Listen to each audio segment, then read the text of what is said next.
Si nous avons évoqué un Dieu qui parfois se tait, c'est qu'habituellement, il communique.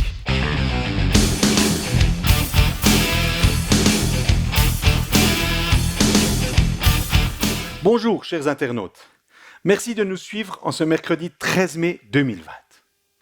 Effectivement, parfois Dieu se tait. Nous l'avons évoqué dimanche dernier.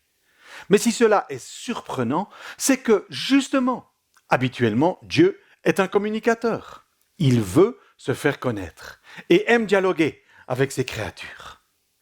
Déjà, dès le commencement du récit biblique, décrivant le début de toute chose dans le jardin d'Éden, le Créateur cherche le contact, la communication, le dialogue avec ces humains fraîchement arrivés. Lorsque ceux-ci se cachent de lui parce que culpabilisés de leur désobéissance, immédiatement il les appelle. « Adam, où es-tu » Vous lirez cela dans le livre de la Genèse au chapitre 3 et au verset 9. Ensuite, tout du long des siècles que couvrent les récits bibliques, sur plus de 4500 ans, Dieu ne cesse de chercher le contact, de le rétablir lorsqu'il est rompu avec les humains. C'est donc Dieu qui nous cherche, et c'est lui qui nous trouve. Même lorsque l'on a l'impression que c'est nous qui sommes les initiateurs de la relation, a posteriori, on se rend compte que Dieu nous précédait. L'apôtre Jean l'écrit dans son évangile au chapitre 20 et au verset 21. « Ce n'est pas vous qui m'avez choisi, c'est moi qui vous ai choisi. » Le désir de Dieu d'être en contact, en communion, en discussion avec ses créatures est tel qu'il décidera de venir en personne, en prenant notre condition humaine, en Jésus-Christ. Ceci nous démontre au moins deux choses. Premièrement, Dieu est prêt à abandonner son statut céleste, avec ses illimitations, puisqu'il peut tout, voit tout, entend tout, connaît tout, etc. Alors que dans son corps d'homme, il expérimente entièrement, pleinement nos limites et nos incapacités. Mais ainsi, il nous démontre son amour et son désir de communier avec nous.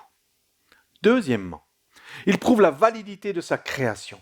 Jésus ne vient pas en super-héros avec des super-pouvoirs, mais il prend entièrement notre condition naturelle humaine, qu'il a créée et voulue pour nous. Il nous montre, au travers de cette incarnation, comment un humain sur cette terre peut vivre et expérimenter une connexion avec Dieu dans les cieux. Et Jésus, par sa vie, prouve que c'est dans la sphère normale, naturelle, terrestre, avec nos possibilités et nos impossibilités d'humains, que Dieu nous rejoint, nous rencontre, nous parle. En nous créant, il nous a donné tout le potentiel afin d'être en contact avec lui. C'est pour cela qu'entre autres, que Dieu nous donne son esprit, qui nous permet de mieux le connaître et de mieux l'entendre. Jésus nous l'affirme dans son livre. Jean nous l'affirme dans son livre au chapitre 16 et au verset 13.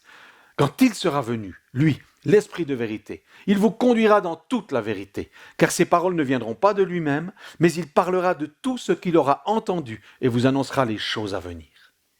Je t'encourage, cher internaute, à ne pas te cacher de Dieu. De toute façon, il te voit.